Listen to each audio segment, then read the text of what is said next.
Hello hello hello hello hello hello hello. सबको मेरा प्रणाम है, नमस्कार है प्यारे बच्चों। जल्दी से जुड़ जाइए, फिर शुरू करते हैं हम आज की एनसीईआरटी की शानदार कक्षा। पहला प्रश्न जो आपके स्क्रीन पर ये रहा, द फर्स्ट प्रश्न is on the screen. BPSC TRE का क्वेश्चन भी है ही। कहते हैं किसी दिए गए धातु के तार की प्रतिरोधकता निर्भर करती है। आज करंट चैप्टर की हम लोग बात करते हैं, गौर फरमाइएगा। प्रतिरोध, प्रतिरोध हम पीछे भी बताए हैं आपको। प्रतिरोध जो है, प्रतिरोध जो है, प्रतिरोध प्रतिरोध आर की अगर हम बात करें तो आर समानुपाती होता है चालक तार की लंबाई के, आर व्युत्क्रमानुपाती होता है क्षेत्रफल के, आर समानुपाती होता है ताप के, आर अलग अलग तार का अलग अलग होता है, अलग अलग तार का अलग अलग होता है। फिर आते हैं हम लोग प्रतिरोधकता पे, प्रतिरोधकता पे, प्रतिरोधकता, प्रतिरोधकता को हम लोग रो से डिनोट करते हैं। और रो से डिनोट करते हैं तो प्रतिरोधकता जो है ये केवल और केवल पदार्थ और ताप पर निर्भर करता है। दोनों अलग अलग है, बढ़िया से देख लो, एनसीईआरटी में है इसलिए पूछेगा।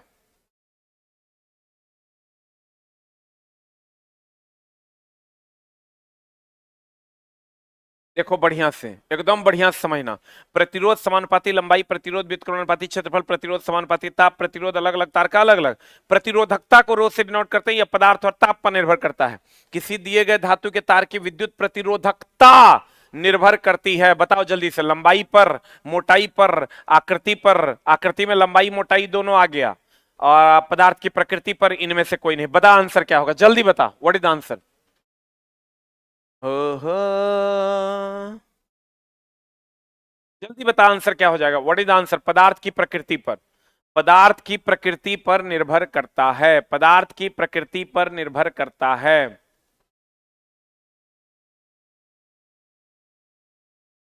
पदार्थ की प्रकृति पर निर्भर करता है इज द राइट आंसर।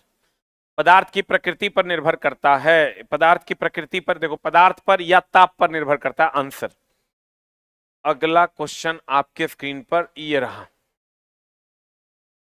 क्या कह रहा है देखो। एकदम एनसीईआरटी का क्वेश्चन है। किसी विद्युतीय बल्ब के फिलामेंट में 1 एम्पियर की धारा, वाह, आई का मान दे दिया है, 1 एम्पियर की धारा प्रवाह ली जाती है। फिलामेंट के अनुप्रस्थ काट से 16 सेकंड में प्रवाहित इलेक्ट्रॉन की संख्या, टाइम का मान दे दिया है 16 सेकंड में प्रवाहित इलेक्ट्रॉन की संख्या। अब देखो एन बराबर होता है, क्यू बराबर होता है एन ई। अगर आप पढ़े होंगे, एन का मान मांग रहा है, एन त्याग या ग्रहण किए गए इलेक्ट्रॉन की संख्या, क्यू बराबर होता है एन ई, और क्यू बराबर होता है आई टी। आई टी बराबर हो जाएगा एन ई, एन बराबर हो जाएगा I T by E, N बराबर हो जाएगा आई टी बाई ई। आई क्या है, धारा एक, टी का मान हो गया 16, और ई का मान हो गया 1.6 इंटू 10⁻⁻19।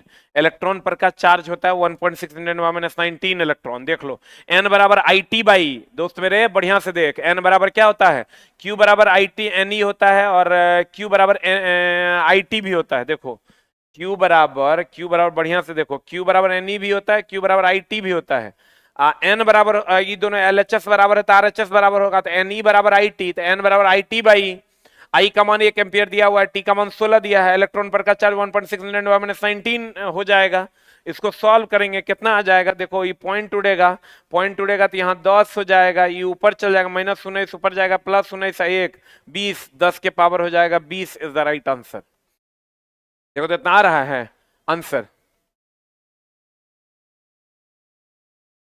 Q बराबर होता है, देखो एन ई, क्यू बराबर होता है आई टी। बढ़िया से देख लो, Q बराबर क्या होता है दोस्त मेरे, आई टी, क्यू बराबर होता है एन ई। जहां आई क्यू तो आवेश है, ई इलेक्ट्रॉन पर का चार्ज है, आई धारा है, टी समय है, एन त्याग या ग्रहण किए गए इलेक्ट्रॉन की संख्या है।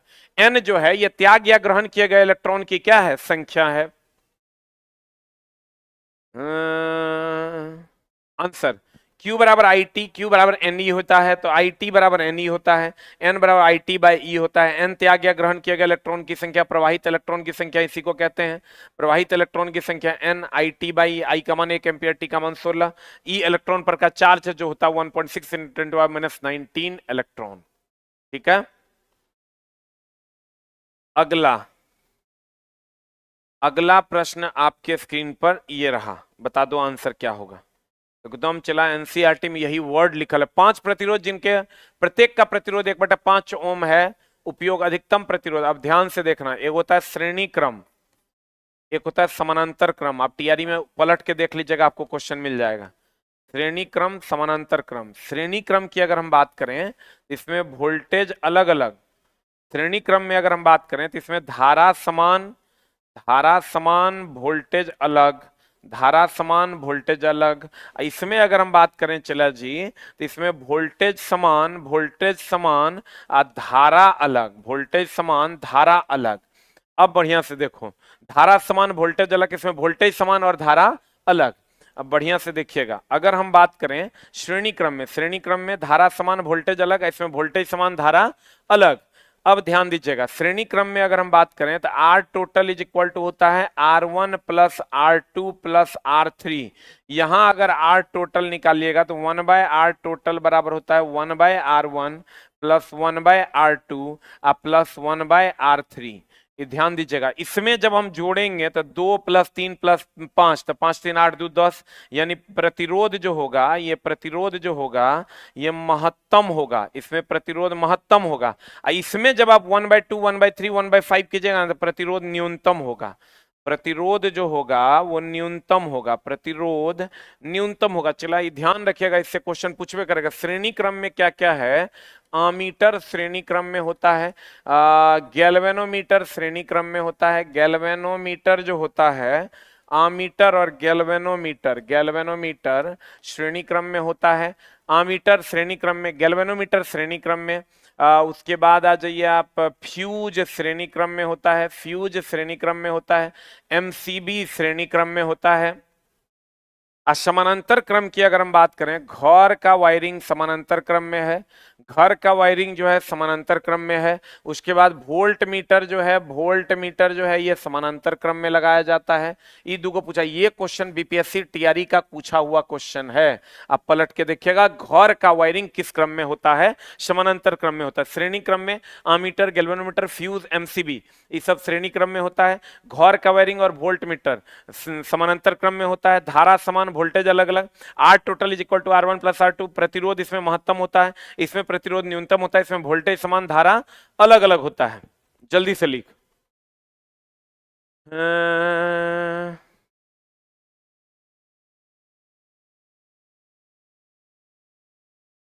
जल्दी लिख चला जी आंसर। पानी मेरा है। Answer answer answer.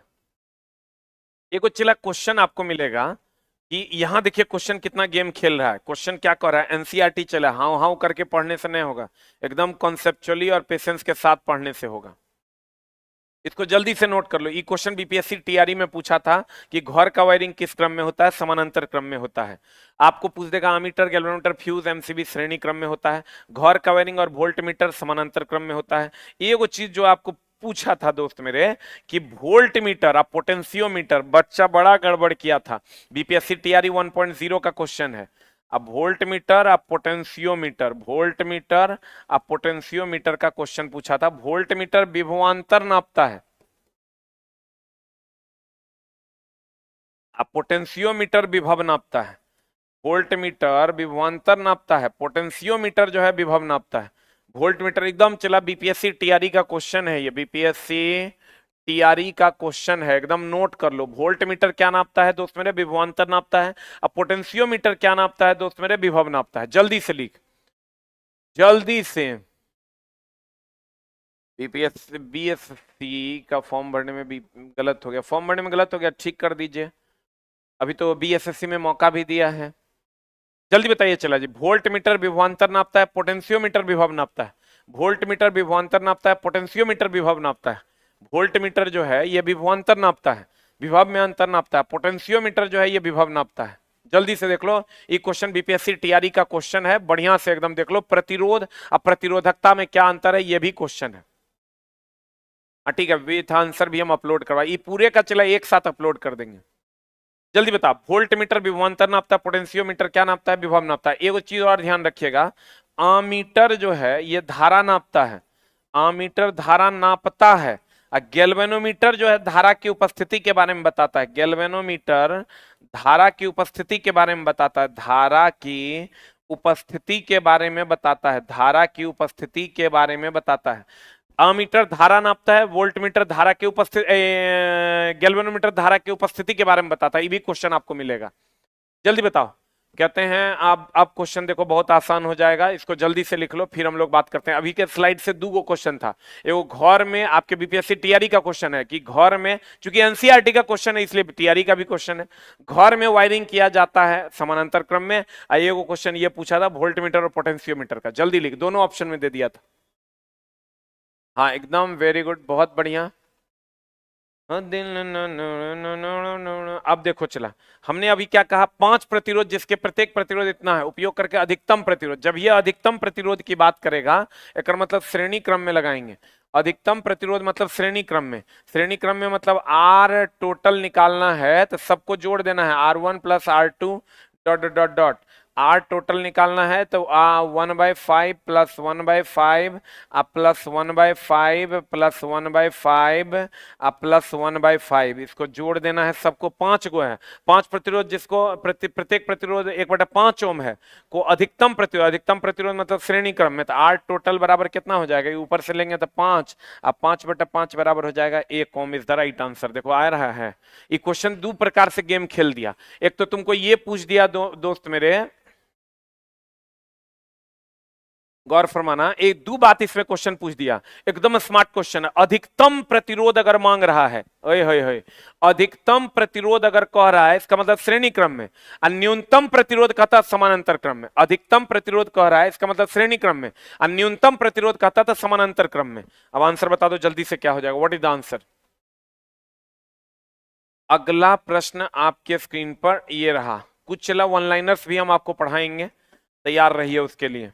और चला करंट अफेयर्स जो है स्टार्ट करवा रहे हैं हम, चंद्रा सर का करंट अफेयर्स, चंद्रा सर का स्टार्ट कर रहे हैं, मात्र 20 क्लास।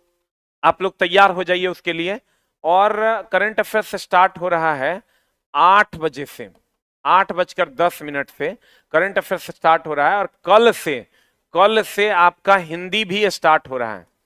करंट अफेयर्स स्टार्ट हो रहा है मंडे से, current affairs by Chandra sir start हो रहा है मंडे से। और current affairs by Chandra sir start हो रहा है मंडे से। टाइमिंग होगा 8 से 9 PM।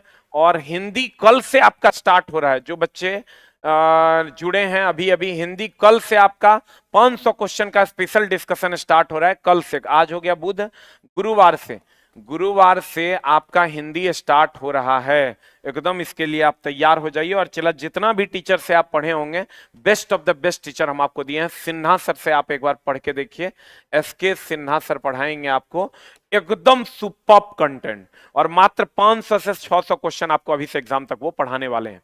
तो अगर आपके पास टाइम हो तो आप जरूर आइए। और हिंदी में इस बार तो आपको पास करना ही पड़ेगा, दूसरा कोई उपाय नहीं है। अगला क्वेश्चन देखिए, फिर एनसीईआरटी में क्या कर रहा है, 5 प्रतिरोध जिनके प्रत्येक प्रतिरोध 1/5 ओम है, न्यूनतम प्रतिरोध क्या होगा। तो अभी बताओ, न्यूनतम प्रतिरोध मतलब समानांतर में जोड़ेगा, यानी 1/R टोटल बराबर 1/1/5 प्लस 1/1/5 प्लस 1/1/5 प्लस 1/1/5 1 2 3 4 प्लस 1/1/5। यहां सबका 5 ऊपर चल जाएगा तो 1/R टोटल बराबर कितना हो जाएगा, सबका 5 ऊपर चल जाएगा तो हो जाएगा 25। R टोटल बराबर, जरा सा मिस करोगे तो 25 भी ऑप्शन में रहेगा, 1/25 ओम इज द आंसर। देख लो,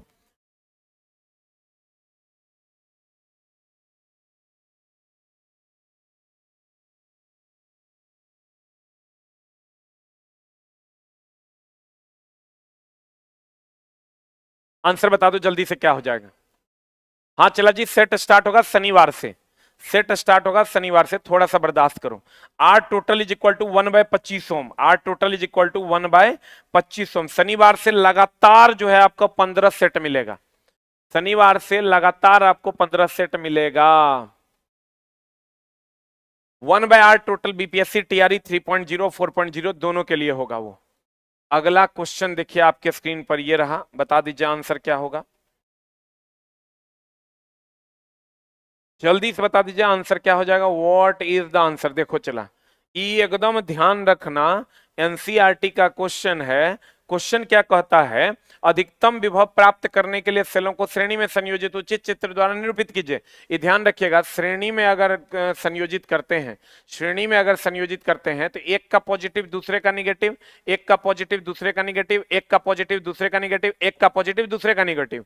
और समानांतर में अगर हम रखते हैं, समानांतर में अगर हम रखते हैं तो एक का निगेटिव फिर इसका पॉजिटिव, ऐसे फिर इसका निगेटिव लेंगे, फिर इसका पॉजिटिव लेंगे, अब फिर इसका निगेटिव लेंगे, अब फिर इसका पॉजिटिव लेंगे। तो इस हिसाब से देखो, सब पॉजिटिव एक साथ, सब निगेटिव एक साथ।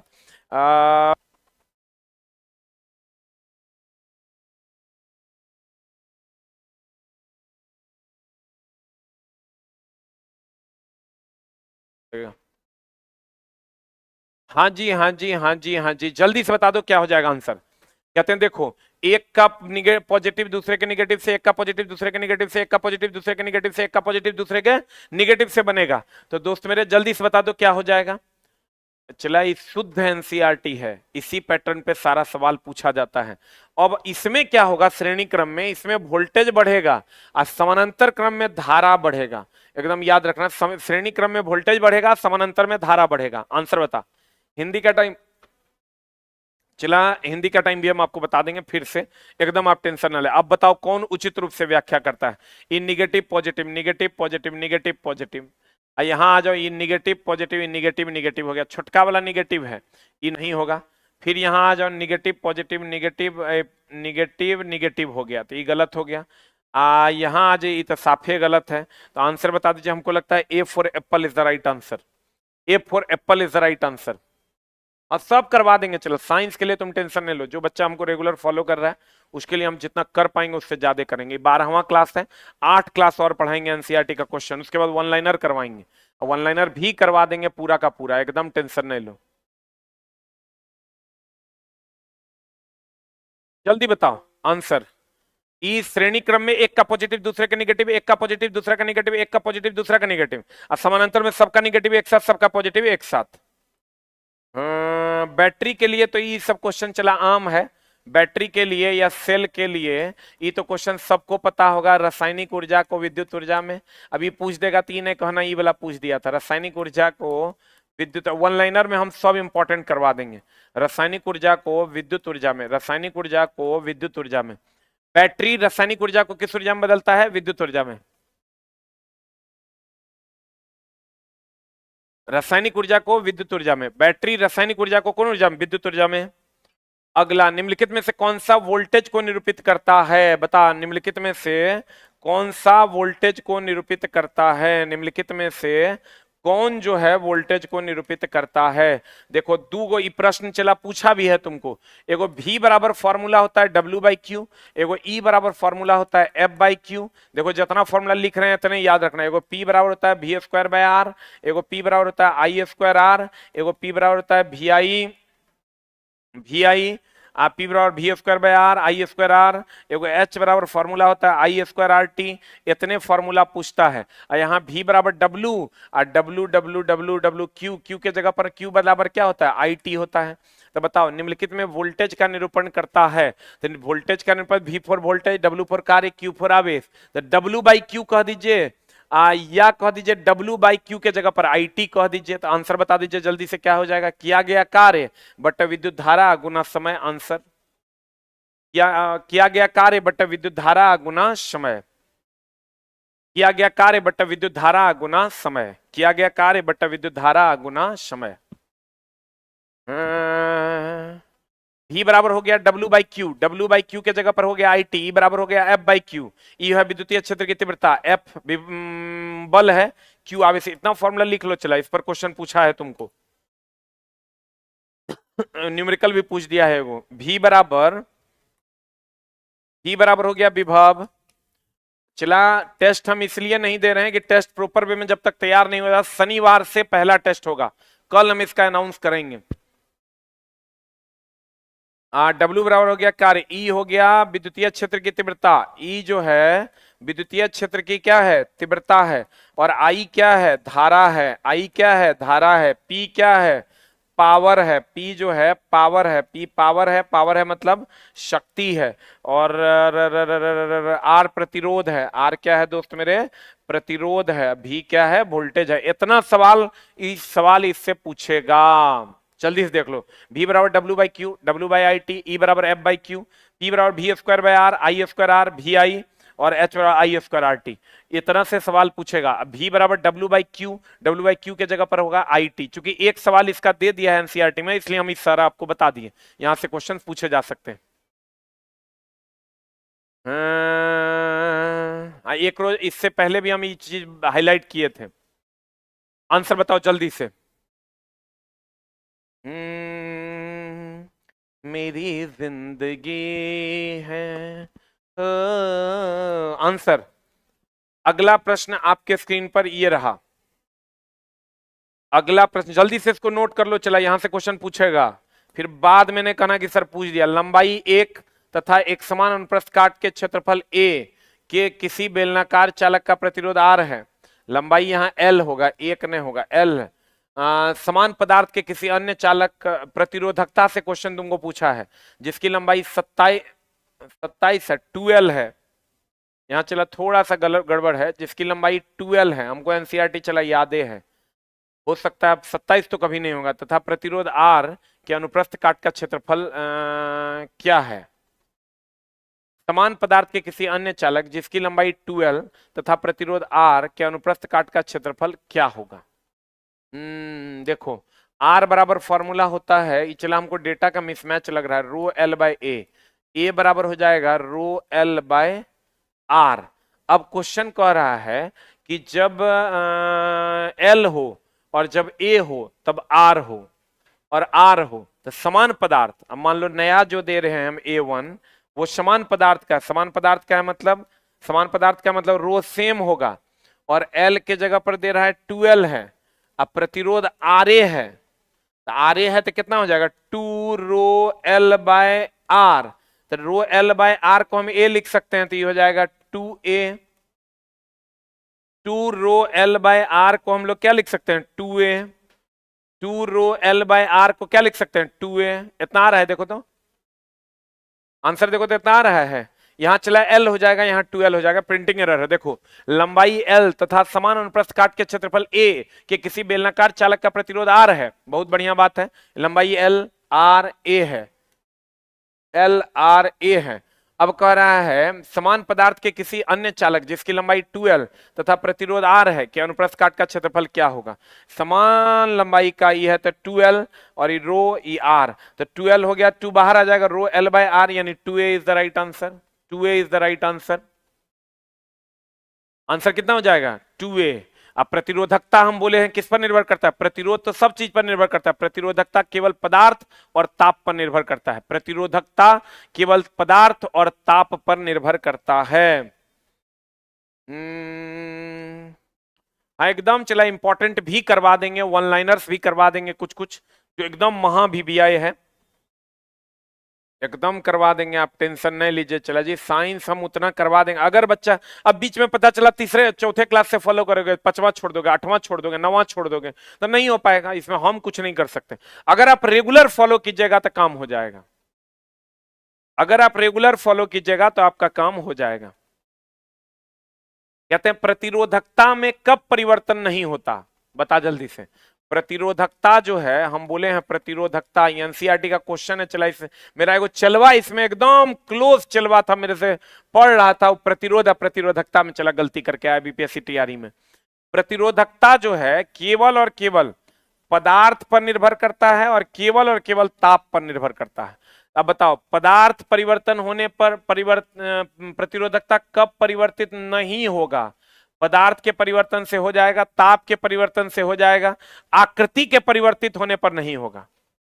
पदार्थ और ताप के परिवर्तित होने से हो जाएगा, क्योंकि ये दोनों पर निर्भर करता है। आंसर अब बता दो क्या होगा।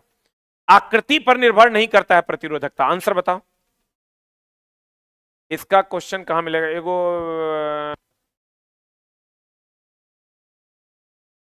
हाँ हाँ, प्रतिरोधकता रो पदार्थ पर निर्भर करता है, ताप पर निर्भर करता है। अब दोस्त मेरे बढ़िया से देख लो, प्रतिरोधकता आपके टीम में चंद्रा सर भी अच्छे टीचर हैं, और चला चंद्रा सर अच्छे टीचर हैं तो चंद्रा सर कहीं करंट अफेयर से स्टार्ट करवा रहे हैं 8 बजे से, मंडे से एकदम 18 क्लास में आपका करंट अफेयर्स वो कंप्लीट करवाएंगे। अगर आपके पास समय हो, बीपीएससी टीआरई वालों तैयार हो जाओ, एकदम 18 क्लास में कंप्लीट करंट अफेयर्स हो जाएगा। प्रतिरोधकता में कब परिवर्तन नहीं होगा? पदार्थ के परिवर्तन से एकदम परिवर्तित होगा, ताप के परिवर्तन से एकदम परिवर्तित होगा, पदार्थ की आकृति में परिवर्तन से नहीं होगा। प्रतिरोधकता केवल पदार्थ और ताप पर निर्भर करता है। प्रतिरोधकता जो है केवल पदार्थ और ताप पर निर्भर करता है। आंसर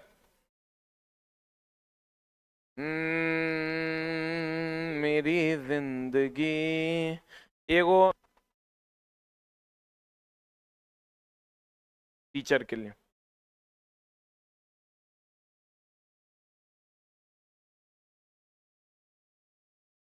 किसी विद्युत परिपथ में विद्युत स्रोत के साथ 3 तापदीप्त लैंप ए बी सी जिनके अनुक्रमांक 40 वाट 60 वाट 100 वाट है, पार्श्व क्रम में संयोजित है, इनकी चमक के संबंध में कौन सा कथन सत्य है? पार्श्व क्रम में देखो, पार्श्व कहे समानांतर कहे, समानांतर कहे, अच्छा मिलते हैं, समानांतर कहे या घौर में कहे, एक के बात है। पार्श्व कहे ये चीज देखो, चला हम थोड़ा बता देते हैं बढ़िया से, एक समझ लो, क्योंकि अगर हो सकता है पार्श्व ने पूछे श्रेणी पूछ दे, हो सकता है पार्श्व ना पूछे श्रेणी पूछ दे, श्रेणी में पूछे, पार्श्व पूछे, समानांतर पूछे, समानांतर पूछे, या श्रेणी पूछे या समानांतर पूछे या पार्श्व पूछे। तो श्रेणी क्रम में क्या होता है, या घौर में पूछे, या घौर में भी तो समानांतर में न होता है। तो इसमें चला क्या होता है, हम लोग घौर में क्या करते हैं, अधिक वाट वाला अधिक चमकता है, घौर में अधिक वाट वाला अधिक चमकता है।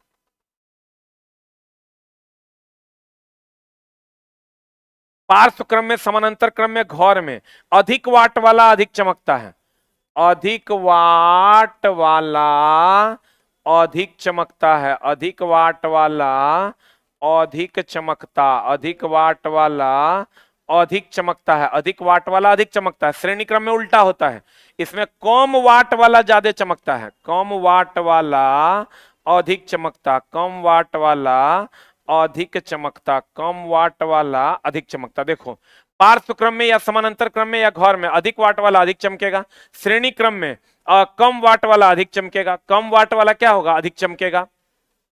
किसी विद्युत परिपथ में विद्युत स्रोत के साथ 3 तापदीप्त लैंप ए बी सी का अनुक्रमांक 40 वाट 60 वाट 1000 वाट है, किस क्रम में जुड़ा हुआ है ये देखो। विद्युत परिपथ में विद्युत स्रोत से 3 प्रतिदीप्त लैंप इतने पार्श्व क्रम में संयोजित है, पार्श्व क्रम में मतलब समानांतर में, और समानांतर में मतलब घौर में, घौर में क्या होता है, ज्यादा वाट वाला ज्यादा चमकता है, कम वाट वाला कम चमकता है। श्रेणी क्रम में अगर यही रहता तो उल्टा होता, कम वाट वाला ज्यादा चमकेगा, ज्यादा वाट वाला कम चमकेगा। बताओ जल्दी से आंसर। कहते हैं ए बी सी, ए 40 है, बी 60 है और सी 100 है, तो कहता है इनकी चमक के संबंध में कौन सा सत्य है? तो चमक जो हो जाएगा दोस्त मेरे, तो चमक सबसे ज्यादा हो जाएगा सी, उससे कम हो जाएगा बी, या उससे कम हो जाएगा ए। अब बता दो जल्दी, सभी बल्बों की चमक समान है? बल्ब एक की चमक अधिकतम है? नहीं, बल्ब एक की चमक न्यूनतम है। बल्ब बी की चमक एक की चमक की तुलना में अधिक है, बी की ए की तुलना में बी का अधिक है, एकदम सही बात है, C for answer, C for cat is the right answer. हाँ एकदम सही, देखो बच्चा लोग कितना सुंदर समझ गया। ऐसे ही याद रखो चला कि घौर में हम लोग समानांतर में जोड़ते हैं, घौर में हम लोग किस क्रम में जोड़ते हैं, समानांतर में। तो समानांतर में जोड़ेंगे तो क्या होगा, घौर में हम लोग समानांतर क्रम में जोड़ते हैं, तो समानांतर में क्या होगा, घौर में हम लोग समानांतर क्रम में जोड़ते हैं, तो समानांतर क्रम में क्या होगा दोस्त मेरे, कि समानांतर क्रम में जो अधिक वाट वाला होगा वो ज्यादा चमकेगा, जो अधिक वाट वाला होगा वो ज्यादा चमकेगा, अधिक वाट वाला जो होगा वो ज्यादा चमकेगा।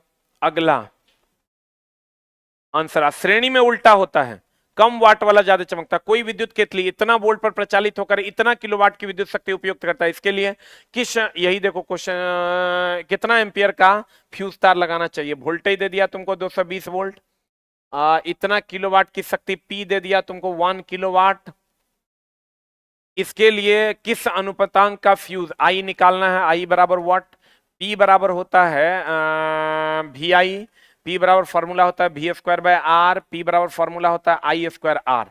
अब यहां से हम क्या करेंगे, चला जी हम फॉर्मूला लगाएंगे, ये तीनों में जो संबंध होगा P बराबर वी आई, आई बराबर निकालेंगे P बाई भी, P बाई भी, P का मान कितना होता है 1 किलोवाट, 1 किलोवाट बोले तो 1 गुना 1000 वाट।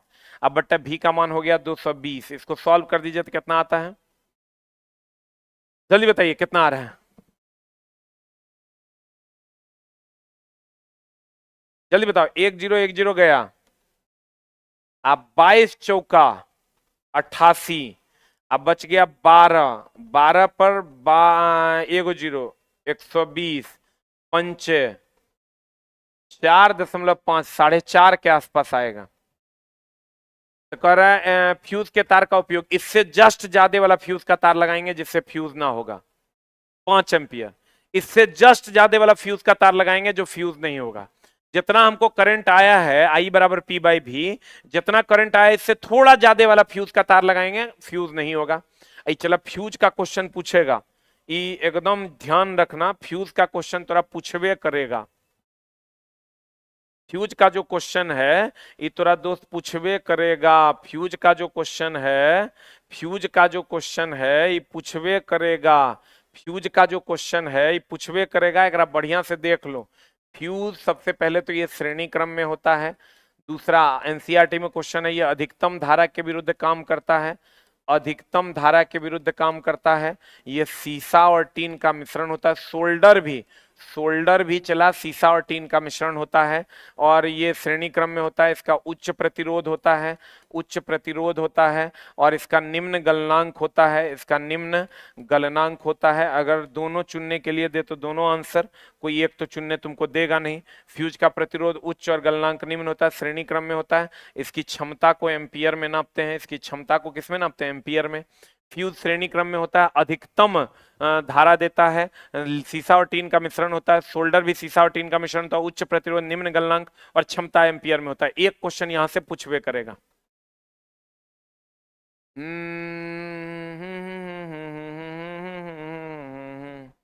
जल्दी से लिख लो, फ्यूज से एक क्वेश्चन यहां से चला पूछेगा, बार बार कहते हैं हमको जे आ रहा है वो नहीं पढ़ा रहे हैं, जे तोरा पूछेगा दोस्त वही पढ़ा रहे हैं।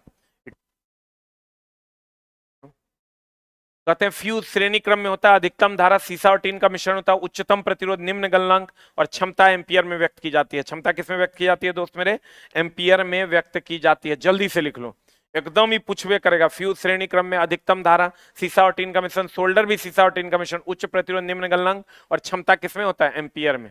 ये चला तुम तो लोगे मजाक में हम जो लिख रहे हैं, लेकिन मेरा चला 11 साल का एक्सपीरियंस है दोस्त मेरे, उसी से हम लिखते हैं, इसलिए इसको जरूर नोट कीजिए। एग्जाम हॉल में मिलेगा तो आपको भी अच्छा लगेगा। कुछ क्वेश्चन तो एकदम समझिए श्योर शॉर्ट मिल ही जाएगा आपको, मैक्सिमम क्वेश्चन हम कवर करवा देंगे। अगला बता, अगला क्वेश्चन क्या कह रहा है, कहता है 2 ओम 4 ओम के प्रतिरोध के प्रतिरोधकों को किसी बैटरी के से संयोजित करने पर यदि ये प्रतिरोध, हम बोले थे जल्दी से बताओ, श्रेणी क्रम में रहेगा, श्रेणी में रहेगा और समानांतर में रहेगा, क्या बोले थे हम, बता। श्रेणी क्रम में रहेगा तो वोल्टेज समान धारा अलग, वोल्टेज समान धारा अलग। और श्रेणी क्रम में रहेगा तो धारा समान अब वोल्टेज अलग, धारा समान वोल्टेज अलग। 100 बार बोले हैं ये भैया, एनसीईआरटी का इस सवाल है, बढ़िया से देख लो, पीछे भी बताए हैं। बताओ आंसर क्या होगा। पार्श्व क्रम यानी पार्श्व मतलब समानांतर में संयोजित हो तो इसमें समान धारा, एकदम गलत है। पार्श्व क्रम यानी समानांतर क्रम में धारा अलग होता है। फिर कहता है श्रेणी क्रम में संयोजित हो इसमें समान धारा, एकदम सही बात है, यही आंसर हो जाएगा। श्रेणी क्रम में समान विभवांतर नहीं होता, विभवांतर अलग होता है। फिर कहता है पार्श्व क्रम में संयोजित इनके सिरों पर विभिन्न विभवांतर होता है, पार्श्व क्रम में विभिन्न नहीं होता, समान विभवांतर होता है। आंसर बताओ, व्हाट इज द आंसर। गुरुजी थोड़ा इंग्लिश भी।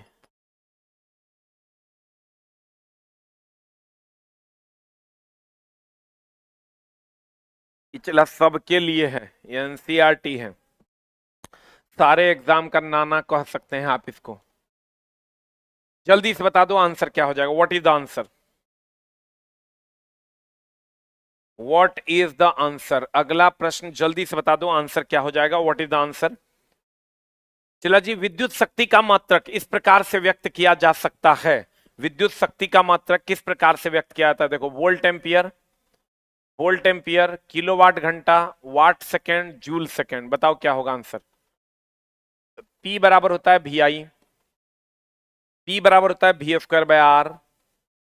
एसी चलाओ नहीं यार, काहे एसी बंद कर दिया एकदम? एक तो रूमों बंद है, कम से कम रूम खोल दो, पंखे चला दो। P बराबर VI, V²/R, I²R। तो देखो, इसको हम लोग लिख सकते हैं वोल्ट एम्पियर, वोल्ट एम्पियर। इसको हम लोग लिख सकते हैं वोल्ट का स्क्वायर बटा ओम। इसको हम लोग लिख सकते हैं एम्पियर का स्क्वायर इंटू ओम। अब बताओ, यहाँ वोल्ट एम्पियर आंसर हो जाएगा। किलोवाट घंटा जो है ना, ये ऊर्जा का मात्रक है, याद रखिएगा। वाट सेकेंड किसी चीज का मात्रक नहीं है, P into T. Joule second भी नहीं है। किलोवाट घंटा ऊर्जा का मात्रक है, ये ध्यान रखिएगा। किलोवाट आवर को ही हम लोग यूनिट कहते हैं, किलोवाट आवर को यूनिट कहते हैं। और ये बराबर होता है 1 kilowatt hour is equal to 3.6 into 10⁶ joule होता है। ध्यान रखिए, किलोवाट आवर जो है ये ऊर्जा का बिजली बिल जो आता है इसी से आता है। बिजली बिल जो है ये इसी से आता है। बिजली बिल में जो यूनिट होता है वो किलोवाट आवर का होता है।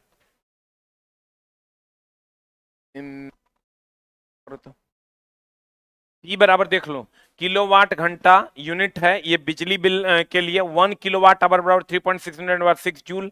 आंसर बता दो जल्दी से, क्या हो जाएगा? What is the answer? What is the answer? Volt ampere, volt ampere is the right answer. Volt ampere is the right answer. P बराबर V²/R, वोल्ट का स्क्वायर बटा ओम। P बराबर I²R, इसको हम कहते हैं एम्पियर का स्क्वायर इंटू ओम। Kilowatt hour unit बिजली बिल, 1 किलोवाट आवर 3.6 × 10⁻⁶ जूल। जल्दी बताओ आंसर क्या हो जाएगा? What is the answer? एकदम चिल्लाई पूछेगा, किलोवाट आवर यूनिट बिजली बिल, इसी से दर्शाते हैं 1 किलोवाट आवर और 3.6 × 10⁻⁶ जूल। ये सब फिक्स क्वेश्चन है, चला पूछवे करेगा। ये सब फिक्स क्वेश्चन है, चला जी पूछवे करेगा।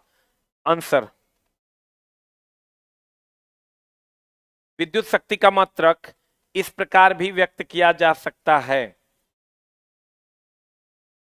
अगला, निम्नलिखित में से कौन ऊर्जा का चला यहां से भी क्वेश्चन पूछेगा। ऊर्जा का दो प्रकार का स्रोत है, ऊर्जा का दो प्रकार का स्रोत है। एक है अनवनीकरणीय या परंपरागत, एक है दोस्त मेरे अनवनीकरणीय, अनवनीकरणीय, अनवनीकरणीय या जो नवीन नहीं है अर्थात जो परंपरागत है।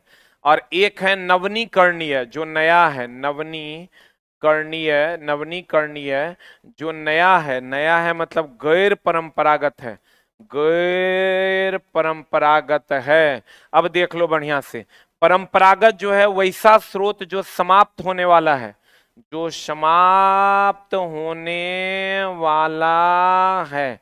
अब वैसा स्रोत जो समाप्त होने वाला नहीं है, समाप्त होने वाला नहीं है, जैसे सूर्य का ऊर्जा, इसका एग्जांपल ले लो आप, एग्जांपल ले लो तुम, कोयला ले लो, इस समाप्त होने वाला है। पेट्रोल ले लो दोस्त मेरे, इस समाप्त होने वाला है। और सूर्य, इसका एग्जांपल ले लो, सूर्य की ऊर्जा, ये समाप्त होने वाली नहीं है, कभी नहीं। तो भैया देख लो, नवीन जो है, नवीन जो हम लोग नया खोज कर रहे हैं, जो गैर परंपरागत है, जो परंपराओं से नहीं चलते आ रहा है, वो समाप्त होने वाला नहीं है, जो कभी समाप्त नहीं होने वाला है, सूर्य की ऊर्जा। और जो अनवीन है, जो परंपराओं से चलते आ रहा है, जो समाप्त होने वाला है, डीजल, पेट्रोल, किरोसिन, कोयला, ये सब समाप्त होने वाला है। एकदम सही आंसर है आप लोगों का, अनवीन है। अब आंसर बता दो जल्दी से, निम्नलिखित में से कौन सा ऊर्जा का अनवनीकरणीय, अनवनीकरण मतलब नया नहीं है, नया नहीं है मतलब परंपरागत है, परंपरागत है मतलब कौन हो जाएगा? लकड़ी, लकड़ी की, सूर्य की, जीवाश्म ईंधन की, पवन। क्या होगा answer?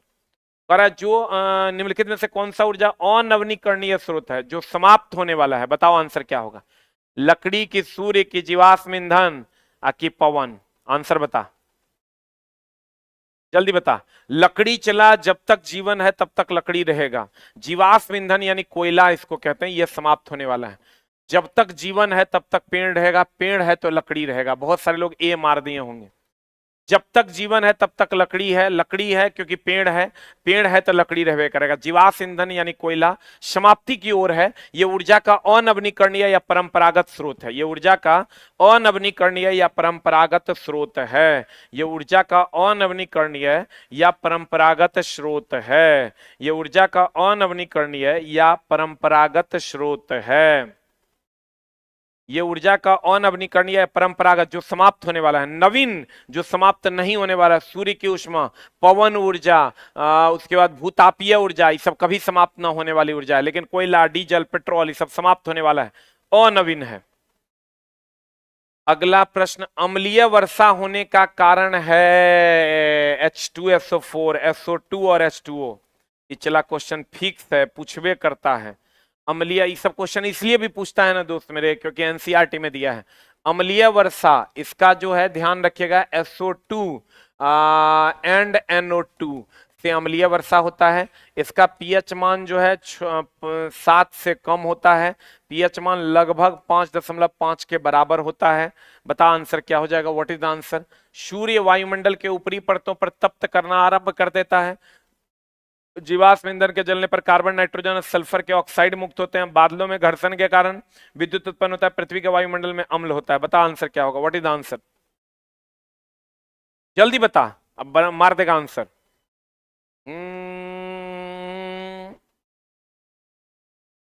What is the answer. जीवाश्म ईंधनों के जलने पर वायुमंडल में कार्बन और नाइट्रोजन और सल्फर के ऑक्साइड मुक्त होते हैं। दैट इज SO2 और NO2 मिलकर अम्लीय वर्षा करता है, जिसका पीएच 7 से कम होता है, लगभग 5.5 के बराबर होता है। अब मुंह में जो सड़न होता है, मुंह में जो सड़न होता है चिला, उसका भी पीएच 5.5 से कम होता है।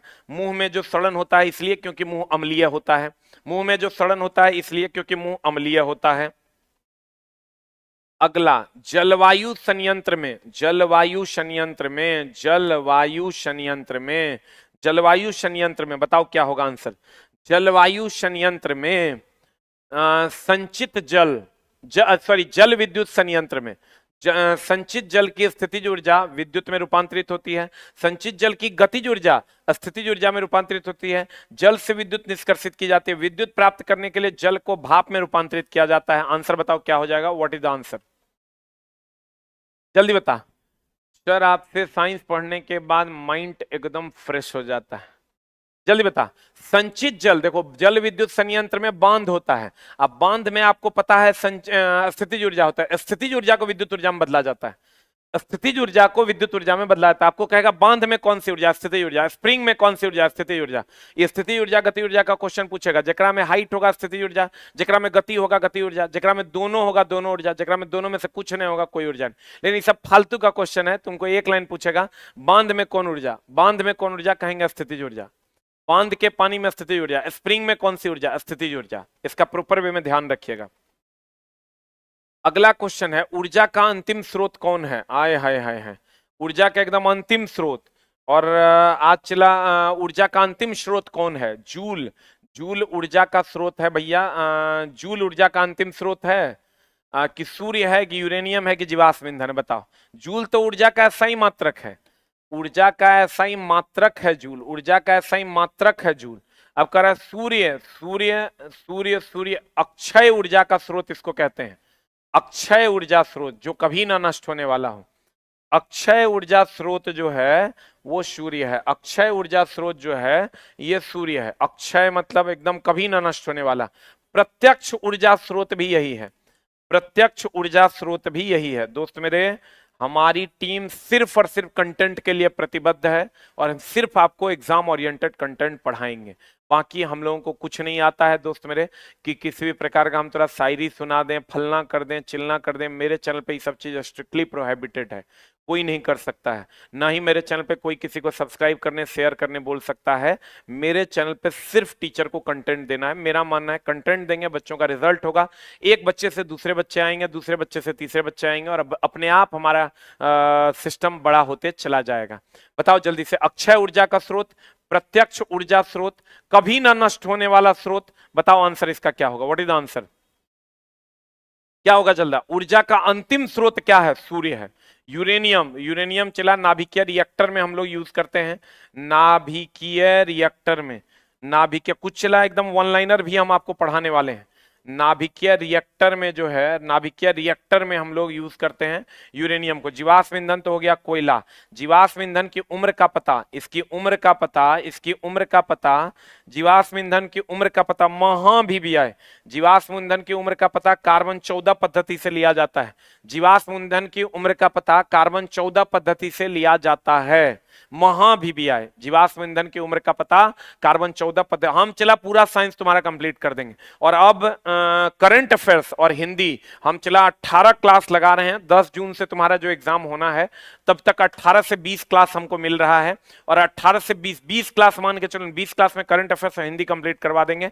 कल से हिंदी स्टार्ट हो जाएगा और मंडे से करंट अफेयर्स स्टार्ट हो जाएगा। और सैटरडे से लगातार 15 दिन तक 15 टेस्ट मिलेगा तुमको, और उससे तुम्हारा कंप्लीट टेस्ट भी हम करवा देंगे कंप्लीट।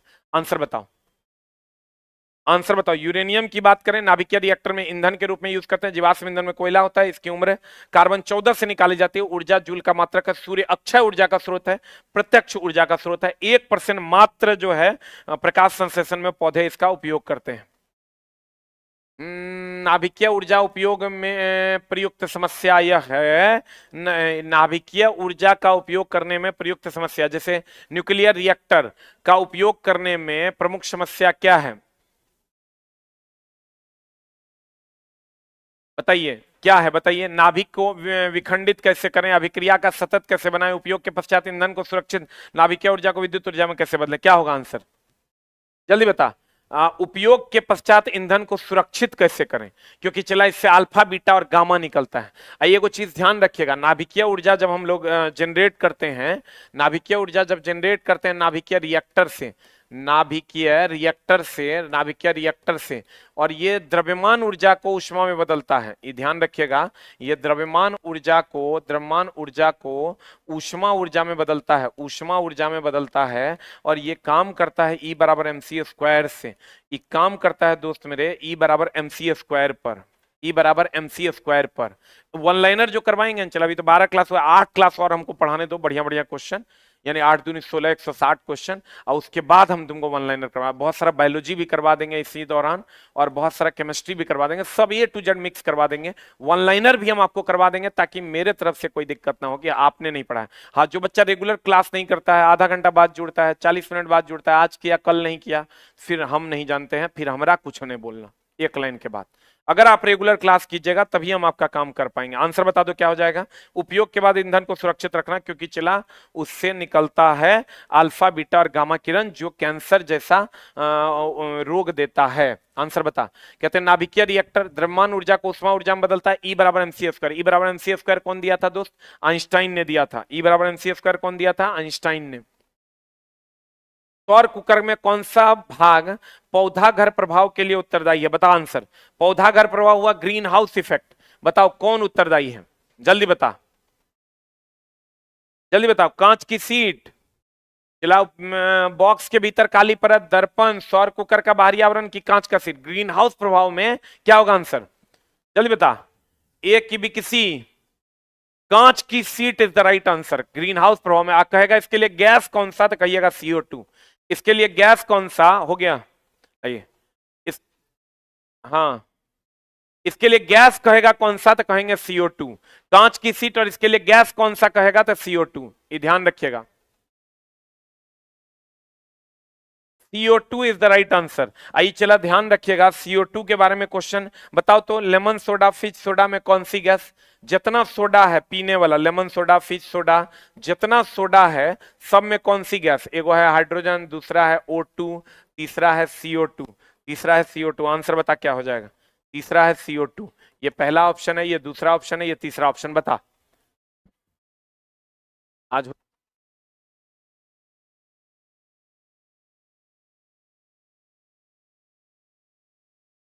सोडा की अगर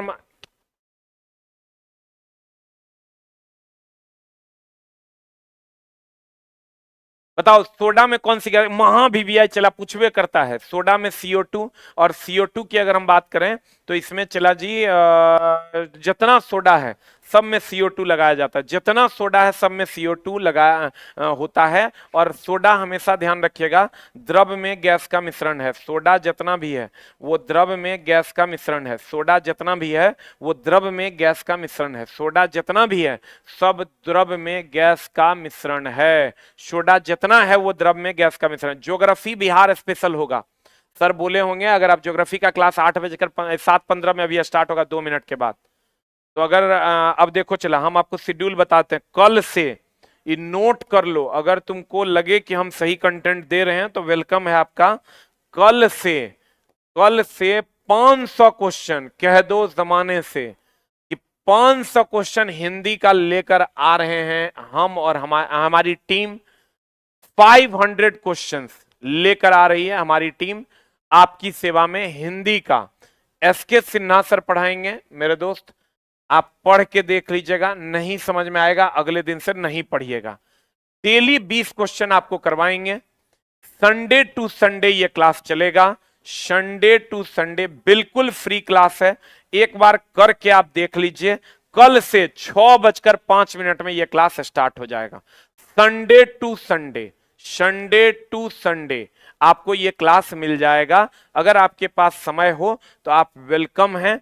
और जो बच्चे सुपर सिलेक्टेड बैच से जुड़ना चाहते हैं, हमारा ऐप है आस ऑफिशियल, और इस पर 99% में चलता है ऑनलाइन, 99% में ऑनलाइन, और ऑफलाइन आपको मिलेगा ये 100 रुपया में। ऑफलाइन 100 रुपया में आपको मिल जाएगा। अगर आप पटना में हैं तो कल से आप इस बैच को ज्वाइन कर सकते हैं। कैसे परचेस करें, आस ऑफिशियल ऐप डाउनलोड कीजिए, वहां से आप परचेस कर लीजिए। और दूसरा देखिए आपको हम क्या दे रहे हैं, कल से है, कल से यानी आज 15 तारीख है, ये क्लास आपको 16 तारीख से मिल जाएगा, 16/5/2024 से। और टाइमिंग होगा 6:05 PM में, यानी अभी शाम में 6:05 PM में आपको ये क्लास मिलेगा। और दोस्त मेरे, भाई मेरे, इसको एकदम नोट कर लो। और एक करंट अफेयर्स स्टार्ट हो रहा है, करंट अफेयर्स की 20 दिन की क्लास स्टार्ट हो रही है, 20 days class by Chandra sir हम स्टार्ट कर रहे हैं। बाय चंद्रा सर आपकी सेवा में उपलब्ध हो रहा है, और ये इसी चैनल पर चलेगा 8:10 PM में। और ये क्लास चलेगा मंडे से चलेगा, जिसके बारे में हम कल बता देंगे, लेकिन कल से आप हिंदी का क्लास करना ना भूलें। Thank you very much, love you all. सीधी बात, नो बकवास, आपका टाइम ना बर्बाद करते हुए आपसे इजाजत मांगते हैं। मिलते हैं हम लोग कल की कक्षा में। Thank you very much.